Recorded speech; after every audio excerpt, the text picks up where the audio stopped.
बहुत समय पहले की बात है। किसी गांव में केले बेचने वाली चुड़ैल रहती थी। चुड़ैल के घर में एक भूतिया केले का पेड़ था।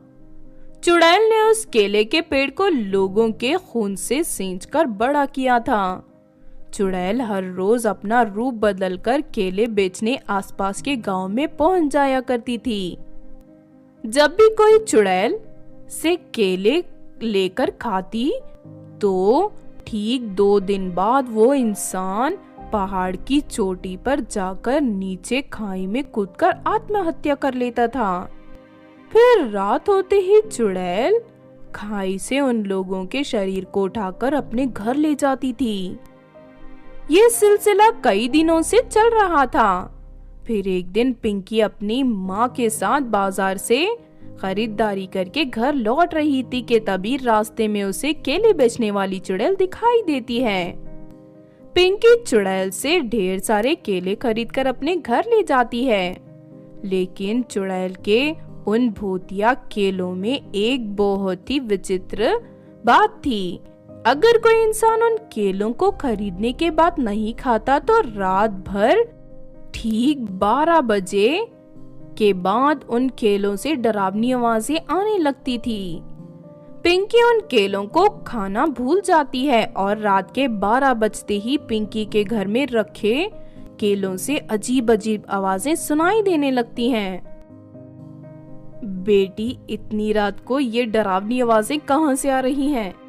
तभी पिंकी की माँ की नजर टेबल पर रखे केलों पर पड़ती है। अरे नहीं बेटी, ये डरावनी आवाजें तो इन केलों में से आ रही हैं। जरूर इन केलों के अंदर कोई भूत घुसा है।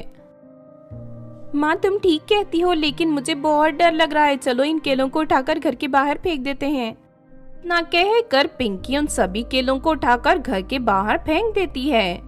फिर अगले दिन पिंकी गांव के सभी लोगों को उन भूतिया केलों के बारे में बता देती है। इस सड़क पर जो औरत केले बेचती है, तुम लोग उस औरत से केले मत खरीदना। वो औरत भूतिया केले बेचती है। मुझे पूरा यकीन है कि वो औरत एक चुड़ैल है। पिंकी की बात सुनकर सभी गांव वाले हंसने लगते हैं। क्या कैसे हो सकते हैं? लगता है आजकल तो कुछ ज्यादा ही भूतों की फिल्में देखती है। हाँ, ये पिंकी भूतिया केले की कहानी सुनाकर हमें डराना चाहती है। सब लोग चलो यहाँ से। तरह कोई भी गांव वाला पिंकी की बात नहीं मानता।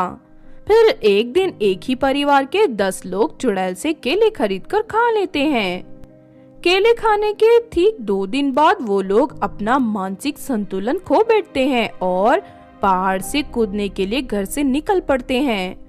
उन सभी को इस तरह चलते देख गांव वालों को बहुत हैरानी होती है।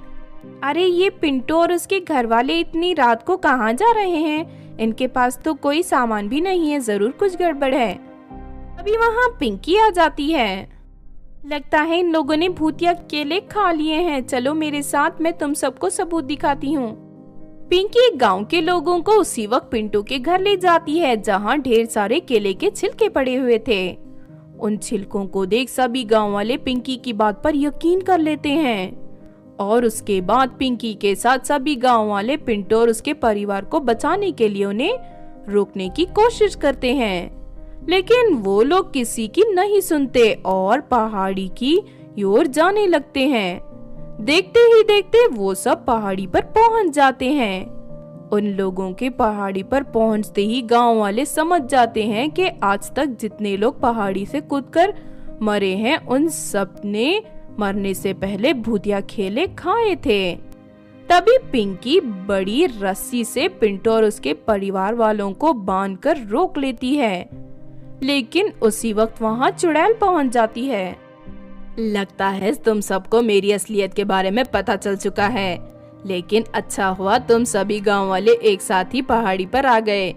अब मैं तुम सबको नीचे खाई में फेंककर मार दूंगी। ये मेरा इलाका है, तुम लोग यहाँ से बचकर नहीं जा सकते। चुड़ैल की धमकी सुनकर सभी गांव वाले डर जाते हैं। नहीं नहीं, तुम सबको डरने की जरूरत नहीं है। ये चुड़ैल अकेली है और हम सब लोग इतने सारे हैं। चलो पत्थर उठाकर चुड़ैल को मारना शुरू कर दो।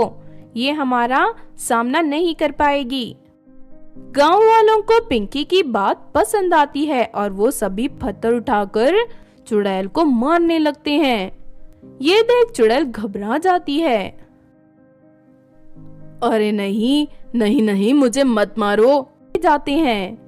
फिर सभी गांव वाले उसे नीचे खाई में ढकेल देते हैं और खाई में गिरते ही चुड़ैल का खात्मा हो जाता है।